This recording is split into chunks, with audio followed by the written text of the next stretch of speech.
नमस्कार श्रोतागण। आज नवरात्रि का तीसरा दिन है जो कि माँ चंद्रघंटा को समर्पित है। आज हम दुर्गा सप्तशती अध्याय के चतुर्थ पाठ का पठन करेंगे। इस अध्याय में देवराज इंद्र और अन्य देवी देवताओं द्वारा देवी की स्तुति की गई।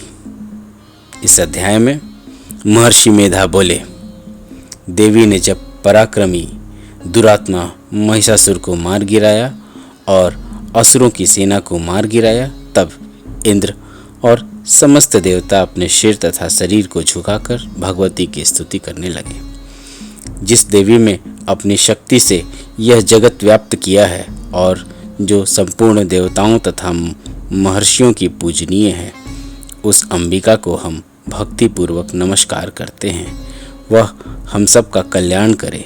जिस अतुल प्रभाव और बल का वर्णन भगवान विष्णु, शंकर और ब्रह्मा जी भी नहीं कर सके, वही चंडिका देवी इस संपूर्ण जगत का पालन करे और अशुभ भय का नाश करे। पुण्य आत्माओं के घरों में तुम स्वयं लक्ष्मी रूप हो और पापियों के घरों में तुम अलक्ष्मी रूप हो, और सतकुल में उत्पन्न होने वालों के लिए तुम लज्जा रूप होकर उनके घरों में निवास करती हो।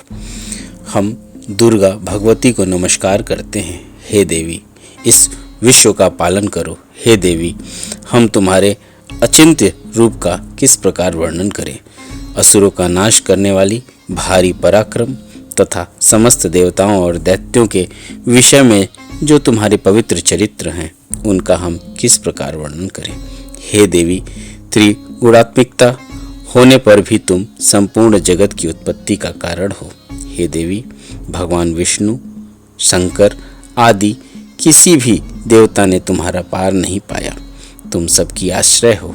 यह संपूर्ण जगत तुम्हारा ही अंश रूप है, क्योंकि तुम सबकी आदि भूत प्रकृति हो। हे देवी, तुम्हारे जिस नाम के उच्चारण से संपूर्ण यज्ञों में सब देवता तृप्ति लाभ करते हैं, वह स्वाहा तुम ही हो। इसके अतिरिक्त तुम पितरों की तृप्ति का कारण हो। इसलिए जब आपको स्वधा कहते हैं, हे देवी, वह विद्या जो मोक्ष को देने वाली है, जो अचिंत्य महाज्ञान स्वरूपा है, तत्वों के सार को वश में करने वाले, संपूर्ण दोषों को दूर करने वाले, मोक्ष की इच्छा वाले मुनिजन जिसका अभ्यास करते हैं, वह तुम ही तो हो। तुम वाणी रूप हो और दोष रहित श्रृंग तथा यजुर्वेदों की एवं उद्गीत की सुंदर पदों के पाठ वाले सामवेद की आश्रय रूप हो। तुम भगवती हो।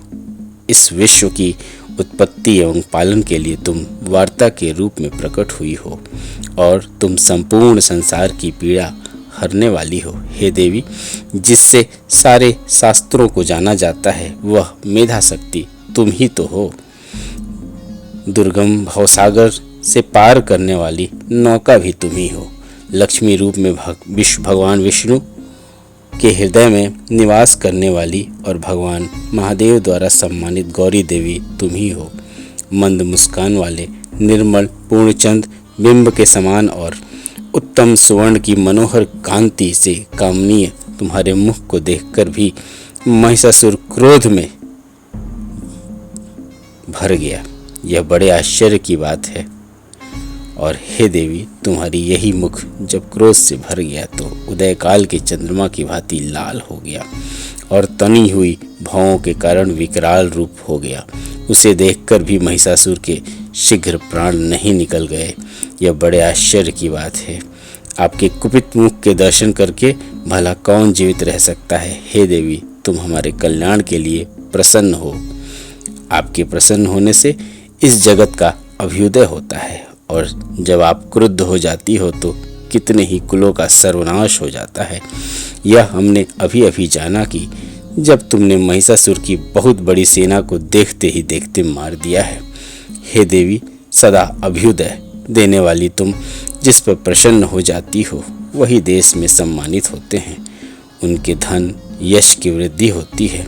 उनका धर्म कभी शिथिल नहीं होता है और उनके यहाँ अधिक पुत्र पुत्रियां और नौकर होते हैं। हे देवी, तुम्हारी कृपा से ही धर्मात्मा पुरुष प्रतिदिन श्रद्धापूर्वक यज्ञ करता है और धर्मानुकूल आचरण करता है और उसके प्रभाव से स्वर्ग लोक में जाता है, क्योंकि तुम तीनों लोकों में वांछित फल देने वाली हो।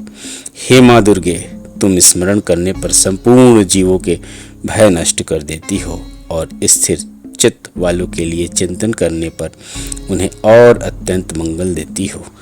हे दरिद्र दुखनाशिनी देवी, तुम्हारे सिवा दूसरा कौन है? तुम्हारे चित्त सिवा दूसरों के उपकार में लगा रहता है। हे देवी, तुम शत्रुओं को इसलिए मारती हो कि उनके मारने से दूसरों को सुख मिलता है। वह चाहे नरक में जाने के लिए चिरकाल तक पाप करते रहे हों, किंतु तुम्हारे साथ युद्ध करके सीधे स्वर्ग को जाएं, इसलिए तुम उनका वध करती हो। हे देवी, क्या तुम दृष्टिपात मात्र से समस्त असुरों को भस्म नहीं कर सकती? अवश्य ही कर सकती हो, किंतु तुम्हारा शत्रुओं को शस्त्रों से द्वारा मारना इसलिए है कि शस्त्रों के द्वारा मरकर वे स्वर्ग को जाते हैं।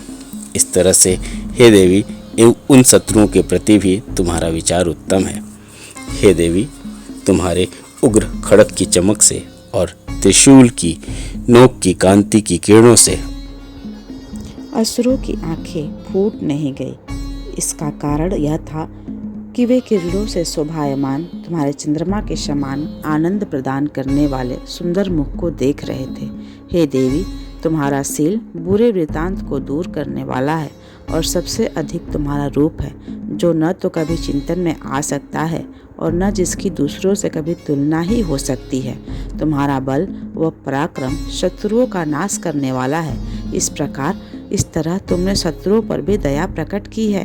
हे देवी, तुम्हारे बल की किसके साथ बराबरी की जा सकती है तथा शत्रुओं को भय देने वाला इतना सुंदर रूप भी और किसका है?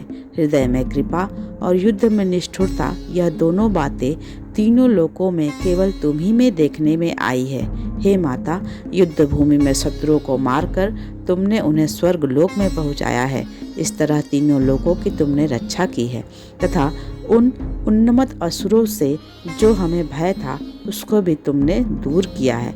तुमको हमारा नमस्कार है। हे देवी, तुम शूल तथा खड्ग से हमारी रक्षा करो तथा घंटे की ध्वनि और धनुष की टंकार से भी हमारी रक्षा करो। हे चंडिके, आप अपने शूल को घुमाकर पूर्व, पश्चिम, उत्तर तथा दक्षिण दिशा में हमारी रक्षा करो। तीनों लोकों में जो तुम्हें सौम्य रूप है तथा घोर रूप है, उनसे हमारी रक्षा करो तथा इस पृथ्वी की रक्षा करो। हे अंबिके, आपके कर पल्लवों में जो खड्ग, शूल और गदा आदि शस्त्र शोभा पा रहे हैं, उनसे हमारी रक्षा करो। महर्षि बोले। इस प्रकार जब सब देवताओं ने जगत माता भगवती की स्तुति की और नंदनवन के पुष्पों तथा गंध अनुलेपों द्वारा उनका पूजन किया और फिर सबने मिलकर जब सुगंधित व दिव्य धूपों द्वारा उनको सुगंधित निवेदन किए, तब देवी ने प्रसन्न होकर कहा, हे देवताओं, तुम सब मुझसे मनवांछित वर मांगो। देवता बोले, हे भगवती, तुमने अपना हमारा सब कुछ कार्य कर दिया है। अब हमारे लिए कुछ भी मांगना बाकी नहीं रहा, क्योंकि तुमने हमारे शत्रु महिषासुर को मार डाला है। हे महेश्वरी, तुम इस पर भी यदि हमें कोई वर देना चाहती हो तो बस इतना वर दो कि जब जब हम आपका स्मरण करें तब तब आप हमारी विपत्तियों को हरण करने के लिए हमें दर्शन दिया करो। हे अंबिके, जो कोई भी तुम्हारी स्तुति करे तुम उनको वित्त, समृद्धि और वैभव देने के साथ ही उनके धन और स्त्री आदि संपत्ति बढ़ावें और सदा हम पर प्रसन्न रहें। महर्षि बोले, हे राजन, देवताओं ने जब जगत के लिए तथा अपने लिए इस प्रकार प्रसन्न किया देवी को, तो बस तथास्तु कहकर देवी अंतर्ध्यान हो गई। भूप, जिस प्रकार तीनों लोगों का हित चाहने वाली वह भगवती देवताओं के शरीर से उत्पन्न हुई थी, वह सदा वृतांत मैंने तुमसे कह दिया है। और इसके पश्चात दुष्ट असुरों तथा शुंभ निशुंभ का वध करने और सब लोगों की रक्षा करने के लिए जिस प्रकार गौरी देवी के शरीर से उत्पन्न हुई थी, वह सारा वृतांत मैंने यथावत वर्णन करता हूँ। इस प्रकार श्री चतुर्थ अध्याय समाप्त हुआ।